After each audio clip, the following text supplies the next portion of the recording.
Hello students, hope all of you are fine and staying safe at home. So we have completed the first topic of the chapter lines and angles. Today we will start with the next topic, that is parallel lines and the angles formed by them with a transversal. So before going to this topic, we need to know what are parallel lines. In class 6, we have learned about parallel lines. So again, we will recall that. So let's have a look. Two lines or line segment in a plane which do not intersect and the perpendicular distance between them remain constant are called parallel lines. In the figure, L is parallel to M. So you can see here the figure of parallel line.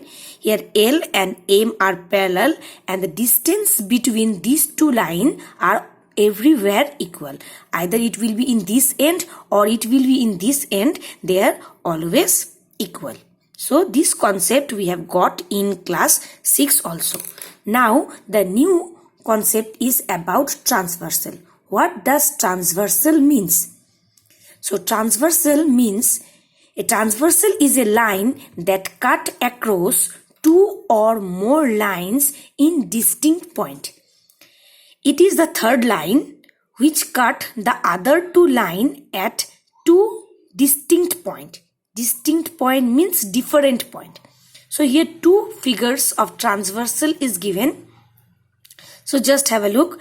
L and M are two lines and PQ is a transversal. Means N is a transversal which intersect L at point P and M at point Q. So another example, here also L and M are two lines and N is a transversal which cut L at P and M at Q. So these two are the figures showing transversal. Okay. So now parallel lines and transversal we have got. Now we will come to the point where angles are formed by transversal line. So you can see here the transversal line has formed several angles with the other two lines. So now we will see what are those angles. So next topic is angles formed by a transversal. First one is alternate angle. The angle which lie between the two lines and on opposite side of the transversal are called alternate angle. So let's have a look in the figure. AB and CD are two lines and PQ is its transversal. PQ is its transversal. So angle X and angle Y is the alternate angle. Similarly, if we draw here one angle and here one angle, these two are also alternate. Okay, so the angle which lie between the two lines and on opposite side of a transversal are called alternate angle. So first type is alternate angle. Now let's go to the next type. Next type is corresponding angle. Those angles which lie either above or below the line on the same side of the transversal are called corresponding angles. So AB and CD, again two lines, it is being cut by PQ, that means PQ is the transversal. Then X and Y are corresponding angle. There are four pairs of corresponding angle in a figure. So here just one pair is shown, the others are shown below. Now next go to the third one. What was that? That was co-interior angle. The angle lies between two lines and on the same side of the transversal are called co-interior angle. So let's have a look in the figure.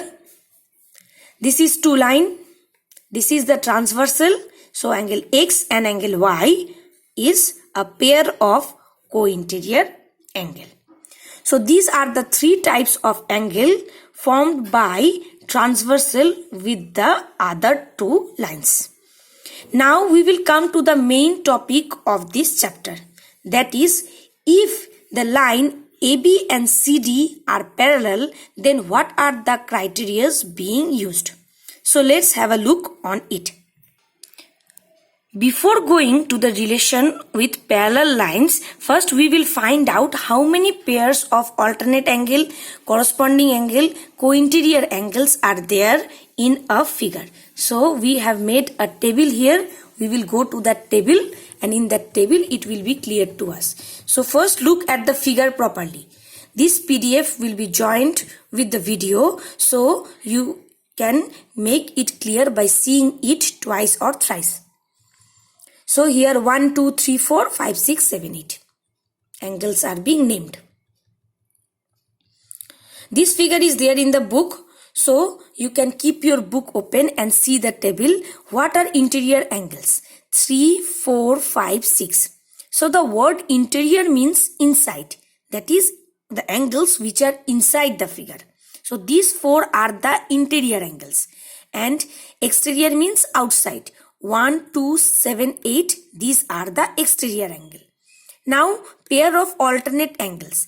In a figure there are 2 pairs of alternate interior angles and 2 pair of alternate exterior angle. So first this one is alternate interior angle. Alternate interior angle. So alternate interior angle is 3 and 5. This 2 is a pair. 4 and 6, it is another pair. Pair of corresponding angle. So pair of corresponding angle is 2 and 6, 3 and 7. Pair of alternate exterior angle. 2 and 8, 1 and 7. Then pair of co-interior angle. 3 and 6, 4 and 5. There are 4 pairs of corresponding angle. Here it is mentioned 2. The other 2 you can write by yourself. The other 2 will be, you can get it from the figure. Okay. Now with all these angles, we will go to the properties related to parallel lines. Means how these angles behave if the line AB and CD are parallel. This is the most important thing, and this topic is only used while solving the exercise. So let's have a look. Angles made by transversal and the 2 parallel lines. If a transversal intersect 2 parallel lines, then the angle in any pair of corresponding are equal. That means if a transversal intersect 2 parallel lines, then the angle of, that means that the pair of corresponding angles are equal. Okay. Then the next point, if a transversal intersect 2 parallel lines, the angle in a pair of alternate angles are equal. So corresponding angles are equal, alternate angles are equal if AB and CD are parallel. Clear? Then the third one, if AB and CD are parallel, then the sum of the co-interior angles, on the same side of the transversal are 180 degree. If a transversal cuts 2 parallel lines, then the sum of the co-interior angles on the same side of the transversal is equal to 180 degree. So these are the most important 3 points. With these 3 points, the students are requested to solve question number 1, 2, 3 of 10B by yourself. In the next class, we will start with question number 4. 1, 2, 3 you can solve in book. We will start our next class with question number 4. Thank you.